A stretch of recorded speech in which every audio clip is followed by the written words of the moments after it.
First season. In her first year of eligibility, Caitlin Clark receives the SB Award for WNBA Player of the Year. This is not surprising. The WNBA dynasty is disintegrating in front of our very eyes. A'ja Wilson is also incredulous. After years of dominating the league, the woman now finds herself on the sidelines as Caitlin Clark takes the crown. How lovely it is to wake up today. Additionally, the ESPYs have named Caitlin Clark the WNBA Player of the Year. Do you know why? Since Kane Clark is the league spokesperson, ladies and gentlemen, the BET Awards haven't been given any weight for more than a decade. Therefore, this isn't a weak-ass prize. An actual prize from the SB.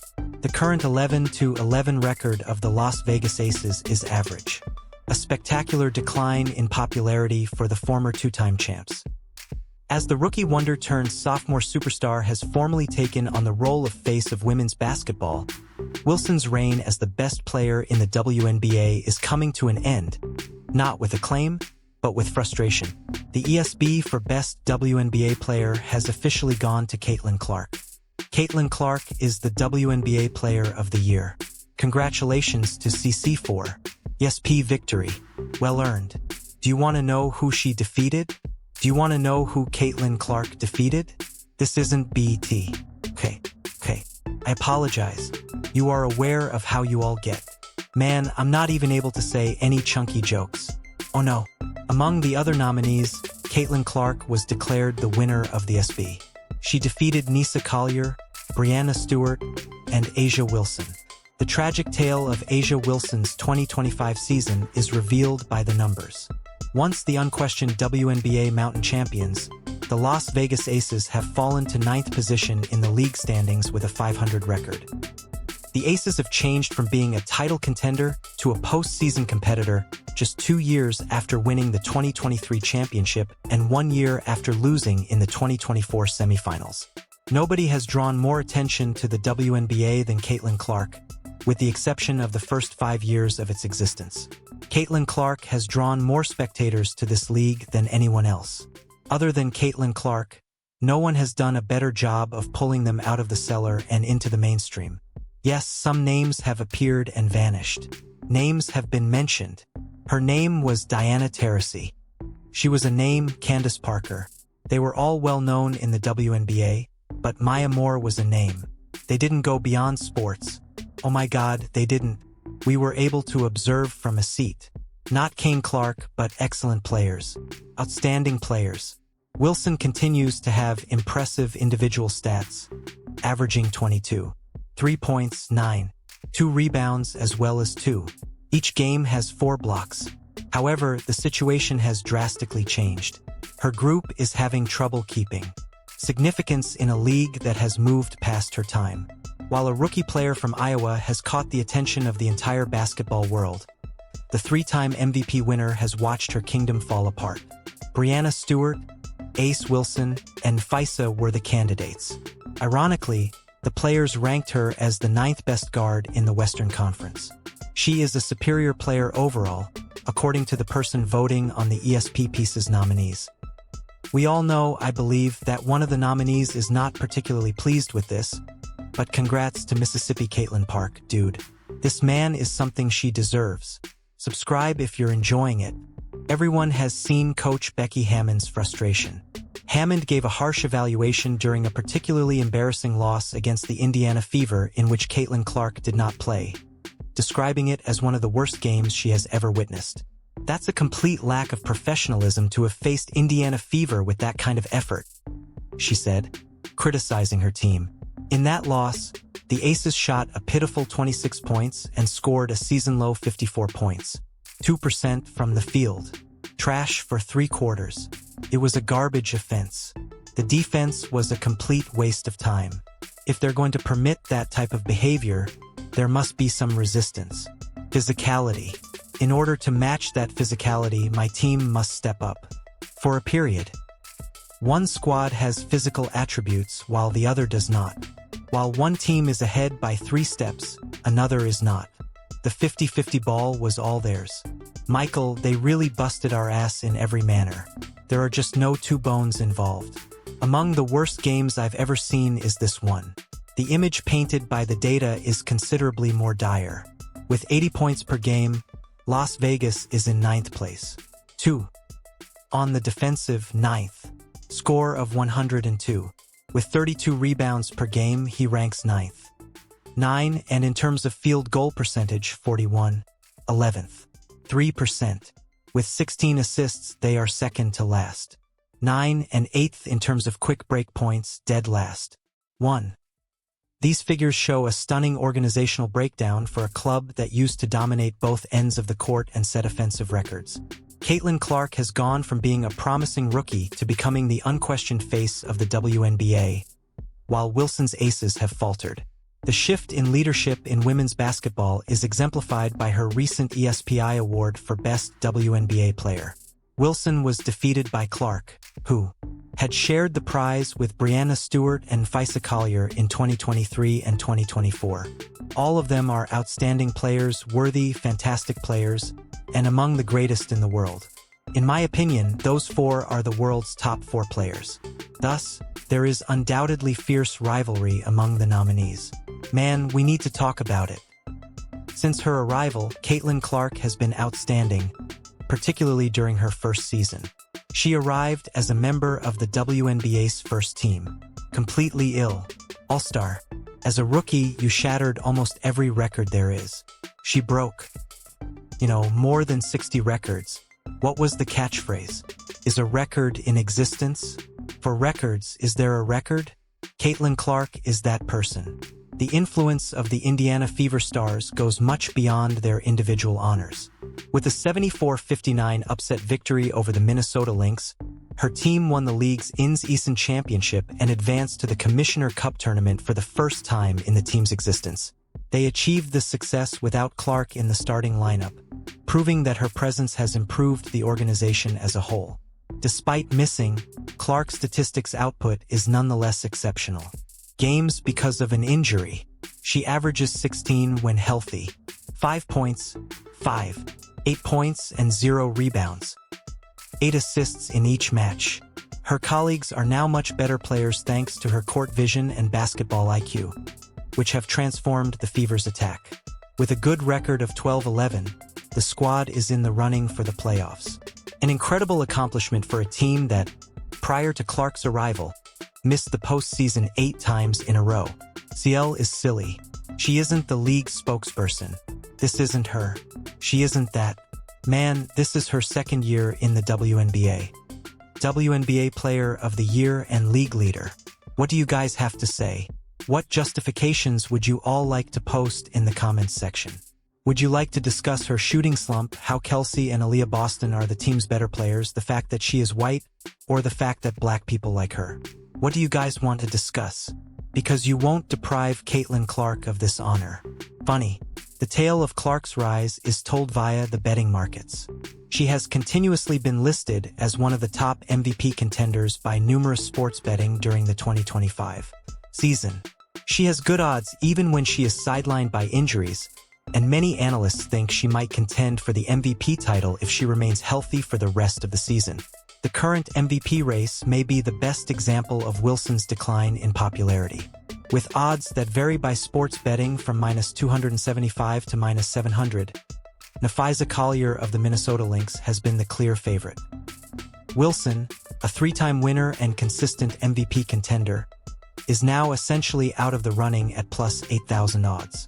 Despite losing a lot of time because of injury, Clark is still ahead of Wilson in the majority of MVP rankings and betting odds. Her influence in the eyes of voters and supporters alike, she is superior than Wilson due to her performance on the court and in culture. Even when injured, Clark's contributions to a failing team spark more discussion and excitement than Wilson's great solo efforts. For SB, however, the gal has been carrying the league on her back and doing it when she is injured. People will argue that she didn't deserve it, though, as we all know. As many have stated, Angel didn't deserve to be on the cover of 2K26 or to receive her award. And don't be critical of the player. I'm telling you, the A's problems are not limited to this season. The team's championship chemistry has been thrown off due to major roster changes. The Los Angeles Sparks' acquisition of veteran guard Kelsey Plum in return for Jewell Loyd has completely backfired. Loyd is having trouble fitting into the AC system and is averaging career-low numbers. Wilson has herself voiced her displeasure with the team's performance and leadership. Throughout the season, she has been critical of officials, coaches, and teammates. The strain of leading a team that has lost its championship edge was made evident by her emotional outbursts during games, which included a furious tirade at halftime about everyone having to perform their duties. The A's lack of depth has been made clear by the free agency departures of important role players like Alicia Clark and Tiffany Hayes. Wilson has had to bear a heavy weight as she watches her team's title window quickly narrow without the supporting cast that made their championship campaigns possible. There has also been criticism of Hammond's coaching. The Aces won back-to-back titles in 2022 and 2023 under the former WNBA point guard, but in 2025, her strategy seems antiquated. The Aces' offensive performance has significantly declined from their record-setting seasons, as they rank close to the bottom in the most of team statistical categories. Additionally, this honor is for the individuals that have a significant impact on their team. Who is the team's most dynamic member who can help them overcome obstacles? And obviously, I only noticed one name. It's as obvious as day. My darling Cece, also known as Caitlin Clark. You are free to be silly as you wish and continue to go against the grain, as if we are all blind. Do you hear me? Numbers don't lie, and the eye exam tells everything whether or not you wear glasses. Wilson has to face a tough reality that goes beyond the numbers and rankings. Her time in the WNBA is over. Caitlin Clark embodies all the ideals the league aspires to. Young, dynamic, marketable, and able to attract public awareness. Despite Wilson's greater career achievements, her jersey sales, TV ratings, and social media engagement far outstrip Wilson's. Clark's games sell out arenas nationwide and attract national television audiences. Fans paid an average of $670 to see her return to Iowa for her preseason game against Brazil, setting WNBA records for resale ticket prices. While the Aces find it difficult to create excitement even in their own market, the Fever have become a must-watch television show. Fan interaction and media coverage both reflect the generational transition. Clark's dynamic playing style and captivating life story appeal to young followers. Narrative. She developed a sizable fan base during her time at Iowa, where she became the all-time top scorer in the NCAA, and this following has followed her into the professional ranks. Wilson can't match Clark's cultural influence, even with her impressive professional background. The WNBA's marketing approach has also changed. Clark's games are regularly scheduled for prime broadcast periods, and she is prominently featured in promotional materials. Even though Wilson is only 28 years old, he represents a championship era that is over, but the league understands that Clark represents the future. I'm a huge fan of Caitlin Clark. She is a fantastic point guard. Sometimes, when I consider what she has done for the WNBA, I feel as though that was her calling. She was given the mission to shine that light, and I appreciate her for that, even if the WNBA has been doing it for the past few years. That is something I cannot take away from her. I adore her basketball style. She's truly a Tom Brady. Her eye, her pass. Wilson's individual brilliance is still indisputable, but in contemporary basketball analysis, context is important. In terms of blocks per game, she leads the league and comes in second with 22 points. Each game is worth 3 points.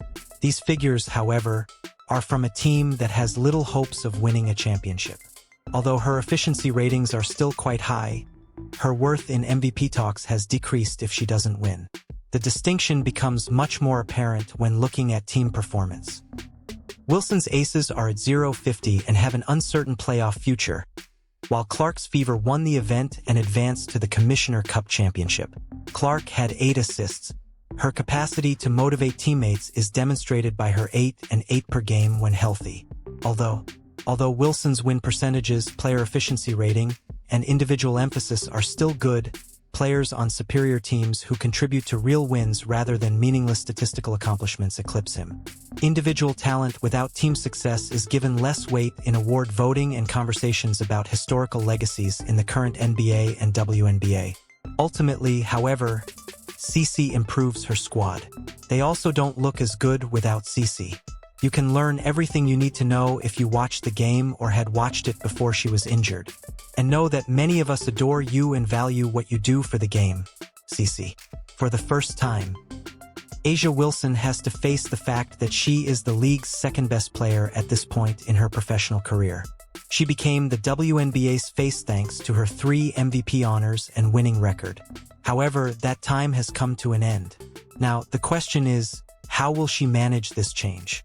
Accepting secondary position won't be simple, based on Wilson's emotional reactions during the 2025 season. Her combative behavior toward authorities, teammates, and members of the media suggests that she is dealing with diminished attention and influence. She struggles to stay relevant in a league that has changed, and the competitive spirit that made her a champion now works against her. Past her best. Even elite athletes struggle with the psychological transition from being the best to becoming very good. Wilson centered her identity on performing at the MVP level and dominance. She now needs to find fulfillment and inspiration in other ways. Maybe team performance, seasoned leadership, or striving for particular statistical benchmarks. The next stage of her career will be defined by this change. Her connection to Caitlin Clark will be especially intriguing. Wilson has respected Clark's skills in their few encounters together, but competing. Naturally, friction arises when she is closely involved with someone who is more important to her culture and league. Although Wilson showed professional civility by choosing Clark for the All-Star game, dealing with being overshadowed by a second-year player in private must elicit complicated feelings. Actually, there's no justification for giving this to A'ja Wilson. Bro, there's no reason. She has played 42 games, which is the most career games in WNBA history with 25 points and at least 10 assists. Her sophomore season is 2 games old. Bro, this is crazy. Additionally, I believe it was another stat of 20 and 10 games that she has already played. Whether Wilson can adjust to her new reality or keep resisting the inevitable will be determined by the rest of the 2025 season. To even qualify for the playoffs, let alone compete for a championship, the Aces must make major progress. Wilson's legacy will only be preserved if her individual brilliance is translated into team success. The last chapters of her career will be determined by how she responds to the shifting terrain. She may increase her effect and significance by taking on a veteran leadership role and helping the league's up-and-coming players. Fighting the cultural shift further could lead to more marginalization and possible conflict with the league's direction. Wilson's career path and Clark's fast ascent serve as an example of how quickly things can go wrong in professional sports. Individual honors and championships provide short-term advantages, but evolution and adaptation are necessary for long-term success. A perfect storm of career transition has resulted from Wilson's inability to keep her squad at the championship level as Clark emerged at the same time. It's incredible how much Cece contributes to the WNBA. Dude, the game, her skill level, and her willpower alone, yet she just keeps battling you know what I mean? Regardless of how many times people have attempted to physically and mentally degrade her. You can see what I saw. Do you understand what I mean? Wilson must make decisions in the future that will shape her legacy. She can support the league's expansion while embracing her status as a former champion and accomplished veteran. Or she can try to regain her position by doing better both individually and as a team. In order to follow either route, it is necessary to recognize that the WNBA has entered a new period in which Caitlin Clark is the dominant player and A'ja Wilson needs to adjust to a new environment. With the fall of the dynasty and the dethronement of the Empress, A'ja Wilson now has to deal with life as a league's former queen has crowned a new ruler. Whether history remembers her as a kind warrior who handed the torch or as someone who found it difficult to accept that every reign comes to an end depends on how she manages this change.